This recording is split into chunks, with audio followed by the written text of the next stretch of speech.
People, I want to wish you to another special and action-packed edition of Trends in the Housing Market. I am Mike Martins. I'm broadcasting out of Vancouver, BC. Today is November 7th, a day away from the elections. I don't know how stoked you guys are for these elections, but this is going to be a make or break election. I don't know what's going to happen. I've spoken about what's going to happen in some of my other videos, just talking about what's going to happen. Comment below, let me know what you guys think on that. And I had a great weekend this weekend with the kiddies. Took the kids out, went to the Vancouver Train Expo, and that was beautiful. Model trains, and it was just so beautiful. Look at the video before this one and see that. And I went out yesterday, Sunday. I went to go look at some farms. Might be looking to live off grid. You know, get a well, a farm with a well, and some solar panels. I don't know. I'm looking. We're kind of putting it in the works. I saved enough for a down payment here. That's going to pretty much buy me a farm free and clear somewhere else. So that's what we're looking at right now. So just going to keep that in the works for you guys. I'm going to maybe change things a bit up, you know, change life a bit, you know, kind of kick everything to the curb and say, what's the point? What's the point of living in a big city when here where I live, everybody hates each other? Well, in the rental complex is fine, but I'm not going to go there right now. So let's start with trends in the housing market. I got a really good one for you this week. This one's from Britonians out there watching my show. Thanks for watching. Household debt hits a record high of 1.5 trillion as Britonians rack up 30 large on mortgages, credit cards, and loans. Household debt rose 1.5 trillion to 1.5 trillion in the year to September. Britonians have 1,000 pounds further into debt on average than last year. This is the fastest rate of debt growth since before the 2008 crash. Britonians racking up debts at the fastest pace since before the financial crash, with the average adult owing 30,000 pounds on average, the new report suggests. The Money charity said that the figure is set to rise and has expressed concern that the households could struggle to honor its repayments if interest rates are to rise from current rock bottom levels. Household debt, including mortgages, loans, credit cards, hit a new record high of the 1.5 trillion at the end of September, an extra 52 billion compared to last year, according to the report. So people, I went into this and looked a little further. It doesn't even include student loans. So imagine what the debt load is there. Good article, but yeah, too late. Should have warned people or got people into credit counseling. And you want to know something that kind of teed me off when I saw this? Look what it says here. Looking for a credit card? Apply here. If I own this page, I would put on the right side, credit counseling here available if you need help. Not looking for more credit. And that's why this article. I don't like this, and that's not good. These people need credit counseling. Let's keep going here. Ottawa, Canada, for those who don't know, piles on debt while making it harder for your household to borrow. Ottawa recently announced a series of new regulations for housing market to protect the long-term financial security of borrowers and all Canadians. You have to love the irony. While the federal government increases regulations to household debt, it racks up more of its own debt with no end in sight. Among the new regulations, the federal government will mandate a stress test that requires all home buyers taking out insured mortgages with less than 20% down payment, to qualify for a loan at the Bank of Canada's benchmark 5-year fixed mortgages at 4.64%, which is significantly higher than mortgage rates. 2-3-year percent typically offered to actual home buyers. Canadian families taking on more debt than responsibility are for much better reasons than Ottawa is. So, I remember the times when my dad bought his first house, and he was paying 17% interest. But for some reason, he managed to pay the house off in 3 years. And that's working construction and my mom working in a shoe factory.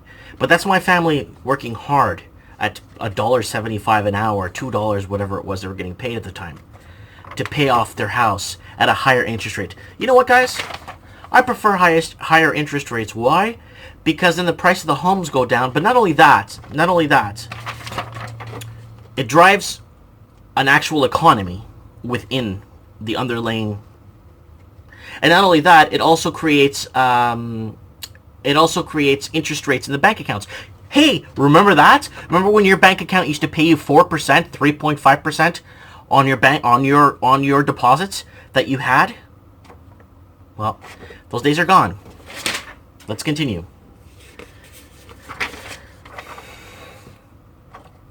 This is from Whistler, BC, from Whistler, Canada. Illegal nightly rentals impacting Whistler's housing market. Remember those last week's show I was talking about those Airbnb, whatever, people go into London and they want to go online, they find a house to rent that's fully furnished and they stay there for a night. And so people are making a killing off that, but it's driving the renting market out and it's pushing renters out, getting evicted because of this new craze to make money. It's almost like Uber. Anyways, Whistler is in the midst of rental housing crunch, and it's partially because of the illegal nightly rentals. The other part of it has to do with strong economic activity in the winter and summer. Whistler produces $1.54 billion in GDP every year. I did not know that. But the mayor, Nancy, says that they're also seeing more and more nightly rental pop-ups in the area's zone only for residential. Nancy, thanks for bringing this up. This is very important. She notices something, she brings it up. She calls the media, lets them know. They want to end that by making some changes to the bylaws. And this is what she says. We're going to be considering amending business regulation bylaws to require any nightly rentals to have specific business license. That way people zone correctly and won't be able to obtain business license that we're hoping that will bring back some rental inventory for employees. So this is a really nice thing she's doing, actually, in all fairness. She's doing a really nice thing for this. This is going to help the people of her town and her community to make sure that renters are not being kicked out. But let me give you a rental story from Whistler. I know a guy that lives 2 blocks that way. And I was talking to him with his dog. And I asked him, he's a renter. I asked him, dude, where do you work? He's like, well, I work in Whistler. It was like an hour and a half or an hour away, depending on traffic. He's like, yeah, I have to drive every day to Whistler, home and back. Why? It's like living in Niagara Falls and working in Toronto. It's like, why? It's like living in Homestead at the bottom of Florida and working in West Palm Beach. Why? It's like half this. Anyways, that's how bad it is. So he said he'd live up there, but he can't afford it. Let's continue.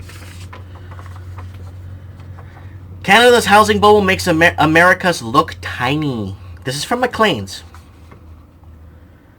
Comparing Canada's infatuation with the real estate against the peak of the U.S. housing bubble yields some disturbing insights. It's been just over a decade since the U.S. housing market peaked, and rarely a day goes by without stories exploring the real estate market in Canada.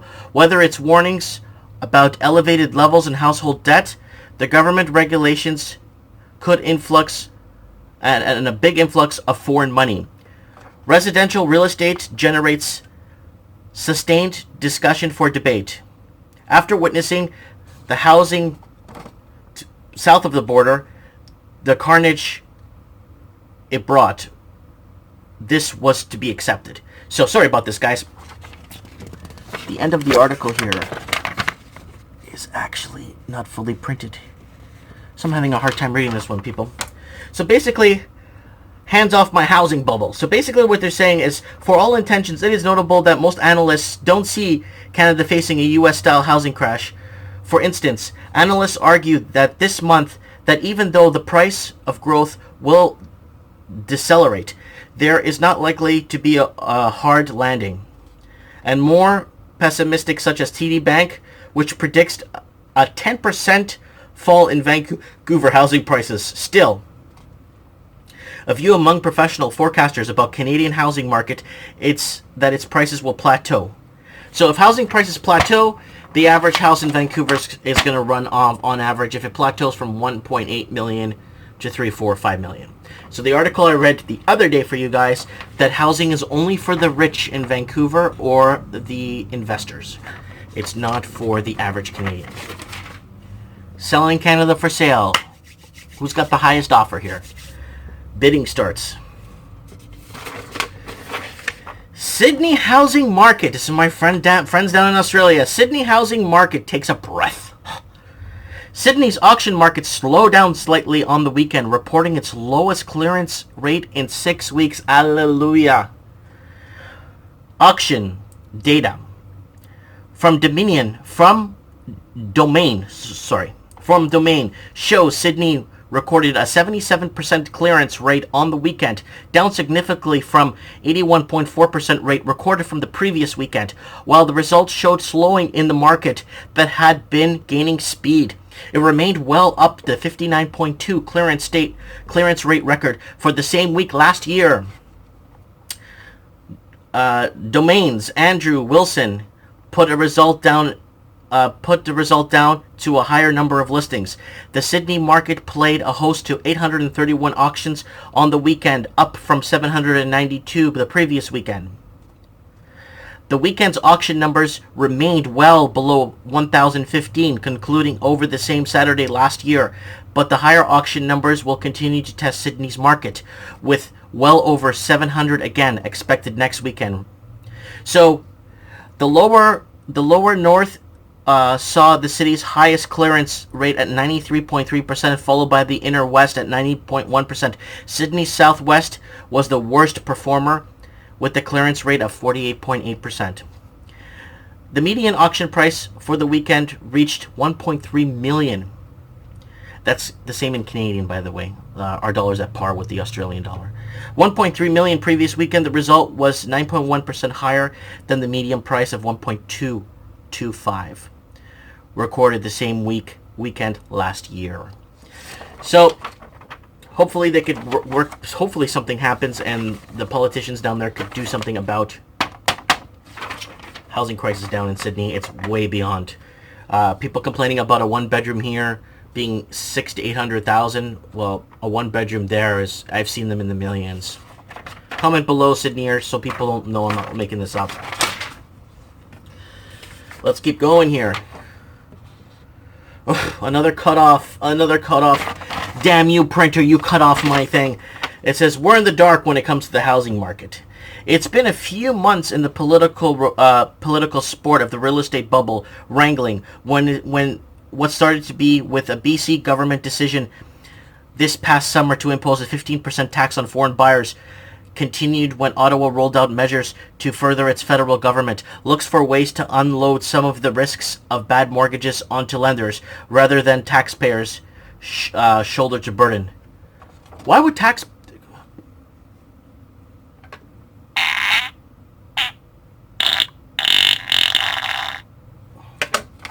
all big moves indeed. So here's the question. Has there been time when so many economy-shaping government rolled out so quickly but with less knowledge about their potential impact? We know that the housing market is a significant growing share of Canada's economy. When you're backing a country's economy, just like a bunch of countries back their economy off oil, Angola, Venezuela, when they back their economy off a major thing like that, look what happens. One might even argue that the real estate now is now Canada's top economy. We don't. It's cut off here, so I can't see that. About everything else about it, Canada's housing market is an information black box. To borrow Al Pacino's classic saying, I guess that's what it says, comes to the housing, we're in the dark here. So Really good article, but it's a shame that housing's become commodities like a stock market. It's a shame to see that people don't have a future anymore when it comes to laying roots. And it's really sad that it's built off housing. 10, 20 years ago, people would have never imagined, yes, housing prices do go up. Yes, that's a given, but people's wages haven't gone up much. The cost of food is skyrocketed. I don't know if you guys realize this, but the price of food has gone up so much. Anyways, let's continue here. This is from the Shanghai Daily. Shanghai's housing market continues to cool down. This is from today. Weak sentiment accepted for another week in Shanghai's new housing market, with no developers releasing a single unit for the second time in 3 weeks. Wow.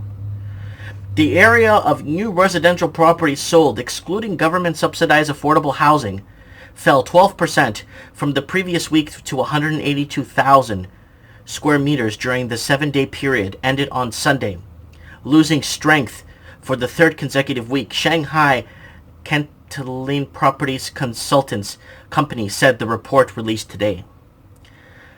Sentiment among the real estate developers, meanwhile, freezed again, following the releases of less than 1,000 square meters in the previous week, zero supply the week before last, Cantaline data shows. The local market has certainly cooled down, as the government expected, and the weak momentum should continue to prevail amid a tighter credit commercial banks, said Lou Winix, Senior Manager of Research at Cantaline. Citywide outlining Jiding District continued to lead with 7-day transaction volume hitting 49,000 square meters. Punding new area. It's not pounding, it's punding. New area, where 21,000 square meters of new homes were sold last week, followed. The average cost of houses fell 5.2% week over week, 43,000 yuan. That's $6,427 US per square meter, due to rather robust demand from first-time buyers, Cantaline data showed. Things are cooling down and out in Asia. Oh, this is a good one. You guys like this one.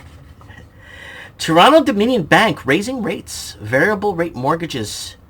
Customers to face increased costs. One of the country's largest banks has moved to keep prime rates up 15 basis points for variable rate mortgages customers, a change that will affect some Canadians with floating rate products. You always have to do, guys, a closed 5-year term, 30-year or 25-year amortization. You do a 4 or 5-year closed at the lowest rate possible. Do not do this variable. It'll never go into negative interest rates. I mean, maybe, but I wouldn't chance this. Something goes up 1% on $100,000, your payment goes up 1% on $100,000, you're looking at $1,000 more a year. So if you borrow $1 million, you're looking at $10,000 more a year in interest payments, okay? Toronto Dominion Bank quietly telling the lending industry on Monday that its prime lending rate was going to jump from 2.7 to 2.85% on Tuesday for one segment of its business. To move that coincides with the federal mortgage rules that many have said will cost the banks money and ultimately to be passed on to consumers. It's not good. This will impact customers who hold a variable rate mortgage, said TD spokesperson in the email. There is no impact for our customers to hold a fixed rate mortgage. At TD we have 2 prime rates. The mortgage prime is based on 4 variable interest rate mortgages, and the TD prime is the base rate for the other products in variable interest rate like flex line and lines of credit. So, it's a calm before the storm, people. I like this one. A tale of 2 cities as Toronto, Vancouver awaits fallout from mortgage rules. Over the course of 2 days, real estate sales figures from the month of October suggest continuing boom in Toronto, with correction fully underway in Vancouver. Does the West Coast slowdown suggest a coming correction of Canada's largest city? On Thursday, the Toronto Real Estate Board reported that home sales were up 11.5% in October, compared with the same month last year, with the average selling home for all types of homes 21.1% at 762,000. In contrast, the day before, the Real Estate Board, Greater Vancouver, said that home sales plummeted by 38.8% last month compared to October 2015. The composite benchmark price for all properties in Metro Vancouver was 919,000, up 24.8% compared to October last year, but 0.8% drop from September this year. Vancouver's home sales down 39% in October. Sales in Vancouver have been declining since February, and the market is a full-blown correction, said David Madani, senior Canadian economist at Capital Economics. I can't read. Wow, the million-dollar question seems to be the effect the new foreign buyers tax, which only came into effect in August, will have on the Vancouver market. With the test for all markets, according to the Madani, will be the new mortgage rules brought in this month. As of October 17th, more mortgage applications will have to be put to a stress test to evaluate the border's ability. So I talked about this with you guys in a few videos back, if you look, that they're doing a stress test basically to make sure that if the interest rate goes back up to its traditional 4.5 to 4.75%, that your total debt service ratio, your TDS, fits. You know, the gray area. They just kind of fit. But when you do your TDS, most people, if you look at it and you calculate it, they never calculate car insurance, fuel, and cell phones in the TDS. And they always leave that out when they're calculating TDS. I've noticed that. A lot of institutions leave cell phones out. They leave all this stuff out.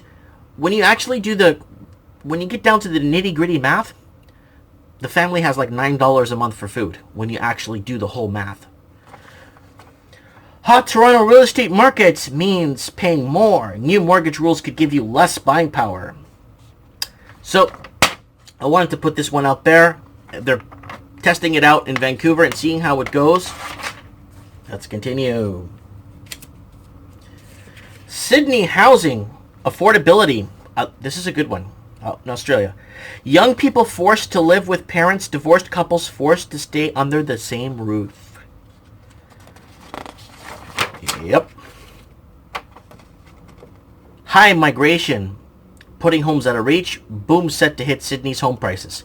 Sydney's property market is so unaffordable, it's keeping unhappy couples apart and happy couples apart and unhappy couples together.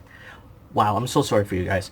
Skyrocketing prices, it's making it more difficult for young people to buy, with a growing number living separately with their parents while they save. But the problem is you're saving against inflation and the cost of the increase, right? I'm not saying not to save, because then, like I said, you could go down to Baja Mexico, South Mexico, buy yourself a nice villa there for like $80,000 US on 10 acres of land. Trust me, there's a light at the end of the tunnel, believe me. At the same time, divorced couples are also becoming stuck under the same roof because they can't afford to buy two separate homes. In some cases, love couples are spending years together because purchasing two separate properties will be under financial strain. So, do you remember when I was a few weeks ago on this show, Trends in the Housing Market? I was telling you guys about the new tax that they implemented here in Vancouver. Now, you're going to have people divorcing. I said this, and then I also said that you're going to have deaths in the family, inheritances coming up, things coming up, and people are going to leave their houses on the market for 1 million years till they sell. And that's going to keep creeping up in the market, because if the houses don't sell, you're going to have people die every day and leave inheritance. You're going to have people divorce every day. You know, you're going to have this happen. And prices, they're going to have to go on the market to sell, just like what's happening in Australia. And I was really, really, really weirded out when I saw that article. I'm like, wow, I was talking about that last week. People don't take all the considerations that could happen. They don't take all the accountabilities, or whatever you want to call it, into their factoring when they factor out numbers. UK housing price surges defies expectations, says Halifax. UK house prices surges. UK house prices surged unexpectedly in October, countering signs of a broad slowdown in the housing market over the last 6 months. A survey from mortgage lender Halifax claimed on Monday house prices shot up 1.4% in October, compared upwardly to the 0.3% increase in September. Economists polled by Reuters had an expected of only a 0.2 rise. In 3 months to October, house prices were 5.2% higher compared with the same period a year ago. Again, stronger than the Reuters poll consensus that pointed to a 4.8% raise. Just want to throw that out there. Demand for condos on the rise despite Victoria's tight housing market. It's the beginning of a new era for this neighborhood in Upper Fort Street. So Victoria is an island, not you guys down in Australia, but there's an island off the coast of BC, where the capital is of BC, and the island there is Victoria. And land officials of the community members gather for destruction of this building on the corner of Fort and Cook Street. The new 6-story condo building with 75 units and 9,000 square feet of commercial space will be taking its place. It's a very exciting development, says Victoria's Mayor Lisa Helps. Fort Street is on fire now. There are so many new businesses, lots of tech going on, and people need a place to live. Which real estate prices continue to climb across Vancouver Island. Inventory has fallen drastically, but the capital region condo development proposals and projects are skyrocketing among the demand. According to Victoria Real Estate, condominium sales lead the way for October, up 22% of last year. So, what's been happening too in Victoria, I have a friend, works for a bus company, and he's telling me that they're bussing up investors there too, up the Sunshine Coast. I don't know if you've guys seen them, but they're bussing up investors to see what properties are for sale to potentially invest in. Canada's record household debt is threatening its financial stability. Canada's debt swelled by decade-long housing boom to almost triple the size of its economy. It is drawing increasing concern from international banking community that says it threatens the growth and financial stability. The combined debt of Canadian governments, companies, households reached $4.4 trillion in the first quarter, or 288% of the gross domestic product, exceeding the same gauge for its US and UK and Italy, according to the Bank of International Settlements. While Canada boasts the lowest government debt load among group of 7 countries, household debt is the highest of its peers. The Basel, the Switzerland-based BIS, said that last month that its quarterly report in September statistics, Canada reported household liabilities rose 100.5% of GDP, exceeding the size of the economy for the first time. Anyways, guys, these are the housing trends in the housing market, and I really wanted to throw this together for you guys so you guys could kind of get an idea of what's going on around the world that's affecting everybody. Let me know what you guys think. Comment below. I had somebody call me and saying, you're just making these videos because you're trying to make advertising money and this and that and this and that. First, have a good command of English when you wanna, if you wanna call me to try to accuse me of something you don't even know nothing about. And AdSense doesn't pay much, and all the proceeds of AdSense goes to the Atira Women's Shelter. Atira Women's Shelter, across from my shop. It's across from the mall. So I donate lots to the Atira Women's Shelter through Christmas, through different events we do in our shop, raising money for the women's battered shelter. Women who are escaping abusive relationships and all that stuff, right? And anything I get from AdSense, it's not much. It's really just dollars. I pile it up, compile it, and then I donated it directly to the Atira Women's Shelter. And this Christmas, we're going to do some fundraising for the shelter again, like we did last year and the year before. And so, yeah, before you thinking, oh, he's trying to make money off AdSense to, one, have a command of English before you want to call me and judge me. And, not everyone thinks about money in that way, right? Where, in my personal opinion, money doesn't better a life. Money complicates lives, right? I prefer to be poor and die with nothing with family than to be rich and die alone. Anyways, Mike Martin signing off. Oh, one quote my dad always used to tell me. When you die, the only thing you take with you is your memories. So make good memories while you're here. At least you could take those with you. Thanks for watching, guys. Goodbye.